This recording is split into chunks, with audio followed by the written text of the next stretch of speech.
السلام علیکم عاقل صاحب. عاقل بھائی کیسی طبیعت ہے آپ کی؟ اللہ تعالیٰ آپ کو خوش رکھے. آپ بہت زیادہ لوگوں کی خدمت کر رہے ہیں. میں سنتا رہتا ہوں آپ کے یہ جدہ ٹی وی یا نو ٹی وی، بہت سارے شکریہ. سوال سنتا رہتا ہوں.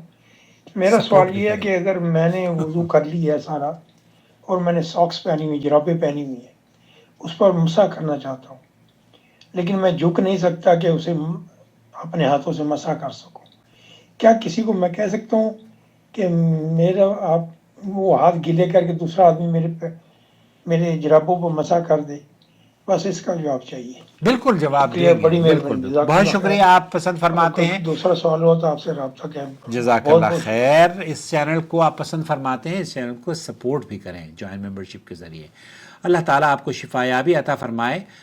میں دیکھ رہا تھا شیخ صالح المنجد کی جو اسلام مشہور زمانہ ویب سائٹ ہے، انہوں نے لکھا ہے کہ اگر آپ اپنے وضو کرانے کے لیے شرعی عذر ہے، کسی آدمی کو ہائر بھی کر لیتے ہیں، اس کو معاوضہ دے کر، اس کو تنخواہ دے کر، اس کو پیسے دے کر آپ مسح کرواتے ہیں یا آپ اپنے ہاتھ دھلواتے ہیں، تو وہ بھی جائز ہے. وہ کام جو کہ شرعی عذر کے مطابق آپ کر رہے ہیں. مثال کے طور پر بہت سارے لوگ ہیں وہ صحت ان کی اس بات کی اجازت نہیں دیتی کہ وہ وضو کر رہے ہیں، یا پھر اس بات کی بھی اجازت بہت سارے لوگوں کو نہیں مل پاتی ہے کہ وہ استنجا تک کریں. تو ایسی صورت میں آپ اگر کوئی محرم یا کوئی ایسا آدمی ہو جو کہ آپ کی خدمت کر سکتا ہو تو بہت اچھی بات ہے.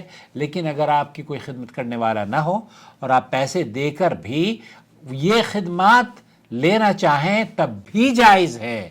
تو آپ مسح کروانے کے لیے اگر دوسرا آپ مڑ نہیں سکتے اور اس پر دوسروں سے مسح کرواتے ہیں تو جائز ہے. بلکہ آپ پیسے دے کر بھی تنخواہ پر بھی ایک آدمی کو اس کا معاوضہ دے کر رکھ سکتے ہیں، اپنے نوکر سے بھی یہ کام کروا سکتے ہیں. امید ہے اللہ رب العالمین آپ کو آپ کی نمازوں کو قبول فرمائے اور آپ کو صحت یابی عطا فرمائے. آمین یا رب العالمین. السلام علیکم ورحمۃ اللہ وبرکاتہ.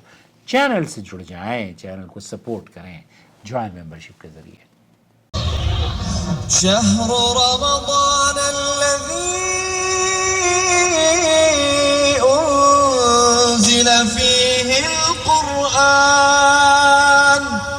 هدى للناس وبينات من الهدى والفرقان